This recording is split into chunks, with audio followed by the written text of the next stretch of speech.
EV Comply, simplifying your charge point installations. It's Friday the 21st of January. Let's see what's been going on this week in the EV world, courtesy of EV Comply.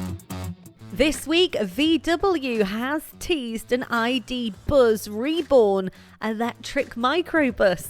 They say it's coming soon. Now, the brand has adapted the classic and iconic van for the future, complete with next level e-mobility. Now, they tweeted on the 18th of this month, "It's coming soon, the VW ID Buzz. We have adapted a true Volkswagen classic to the challenges of modern mobility. Behind its aerodynamic shape hides a smart high-tech EV, which will take the e-mobility game to a whole new level. Hashtag way to zero." And we're very excited about this. It looks brilliant and it's very needed. In news this week, could Tesla's stocks take a slump because legacy automakers are posing to challenge the EV leader? The chief investment officer at Chicago-based hedge fund Livermore Partners said shares could have a 50% downside in the event of an auto industry decline, whenever that may be. Tesla CEO Elon Musk built the company in a way that it almost only has downsides. The company is going to face tremendous pressure from legacy automakers who were previously behind the curve in EVs. Legacy automakers includes Volkswagen, Ford and General Motors, and they are the most likely competitors to Tesla's market leadership at the moment. So watch this space. Rimac Technology, the Rimac Group's engineering division, will become a standalone entity dedicated to developing EV technology for the Croatian hypercar maker and third-party manufacturers. The Rimac Group now consists of two companies, Bugatti Rimac, which was created when Rimac and French hypercar firm Bugatti merged last year, and then we've got Rimac Technology.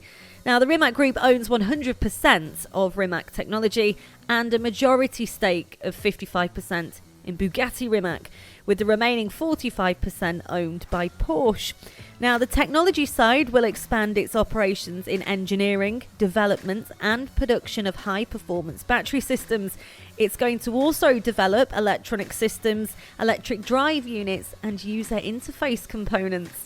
It will have the capability to produce tens of thousands of high-performance systems annually by 2024, and beyond that, they will eventually scale up to the hundreds of thousands. Now, you may know that the electric car scheme has launched in the UK. This is as a new salary sacrifice provider offering electric vehicles. So the scheme offers full protection to the company, covering all cars. So if employees leave, whether through redundancy, dismissal, they take on a new role, you've got long-term sickness covered there and parental leave, they are all protected. Now, the electric car scheme claims that this is quite unique, although there are other leasing providers that are offering similar types of protection to companies. We have to admit this is quite good cover. Now, once a company signs up to the service, the electric car scheme helps employees select and order the best car for them. The company is also supported throughout with payroll, admin and finance support, and this is all offered with the brand new electric car scheme. And as I say, we think it's pretty good. Good luck to them. Now, focus is increasingly being put on the accessibility of EV charge points, and the AA is now joining the calls for improvements. They did a survey of 17,302 drivers last year and found that 73% believed that charge post spaces should be wheelchair friendly.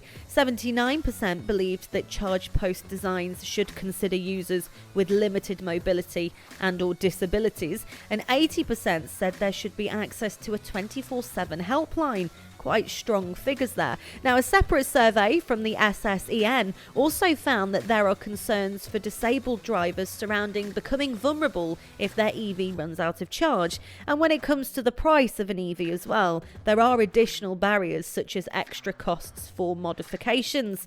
Now, wireless charging was suggested as one possible solution for improving accessibility at the Solar Media's Everything EV Summit back in April last year. Now, it is a technology that's being rolled out by Connect Curb, among other companies at the moment, with CEO Chris Pateman-Jones stating that it opens up electric vehicles for disabled people and it's very much needed. So the number of public EV chargers in the UK has risen by 37%. Various companies installed 7,600 new EV chargers across the nation last year. The latest Department for Transport data is for the 1st of January this year and was drawn from the charger mapping firm ZapMap. There were 28,375 public EV chargers available and operational in the UK on that date, which is 7,600 more than one on the 1st of January in 2021. It also represents a rise of around 9% from the previous survey at the start of October last year in 2021. Now, of that total, 5,156 were rapid chargers, which are defined as being capable of charging at rates of 25 kilowatts or more. So that represents a 33% year-on-year increase. Therefore, there are now 42 chargers and around 7 rapid chargers for every 100,000 people in the UK. That's a ratio that will need to grow dramatically in the lead up to the ban on all new ICE cars. Now, it's also highlighted the huge and growing geographical disparity between regions in the UK. In terms of public chargers, London has 102 for every 100,000 people, which is nearly double any other region in the UK. Now, Scotland, meanwhile, has 52 chargers for every 100,000 people, and that's ahead of South East with 39, North East with 36, South West with 32, and Wales with 33. Northern Ireland has the lowest proportion of chargers with just 18 for every 100,000 people. The lowest region in England is the Northwest with 24, and that's just behind Yorkshire and the Humber with 26. In other news this week, Tesla's supercharger network is transforming for all EV owners. As Tesla trials opening up its supercharger stations to rival EV owners, here's what that could mean for you. So Tesla owners in the UK have already been complaining that the competition for supercharger connectors is growing. Statistics published by the Tesla Owners United Kingdom showed that there are around 85 Teslas per connector. Supercharger sites average around 10 connectors each. Now, that's compared with 69 cars per connector globally, and this is based on Tesla's own figures. Now, in the past 2 years, the UK ratio has gone from being significantly better than the global average to significantly worse. UK Tesla user Petite Bature wrote on the Motor Club forum, the UK could benefit from a bit more love and attention. And the general vibe, really, from Tesla owners here in the UK is that they would be happy for all of the networks to be opened up if it meant that more money would be invested here in the UK. Now, for anyone wanting to get involved who isn't a Tesla owner, and of course you want to use the network, how do you charge your non-Tesla EV at a supercharger, I hear you ask? Well, any EV owner wanting to use these 10 trial superchargers has to download the Tesla smartphone app. Then you just simply select charge your non-Tesla, and then you have to add a payment method onto that app. But other than that, really, it should be quite seamless. Elon Musk does like to keep things simple, doesn't he? Your car has to be fitted with the combined charging system, and you also have to be based mainly in the Netherlands, as that's where it seems to be benefiting. You will also pay more as well. Now, this is to reflect additional costs incurred to support charging a broad range of vehicles.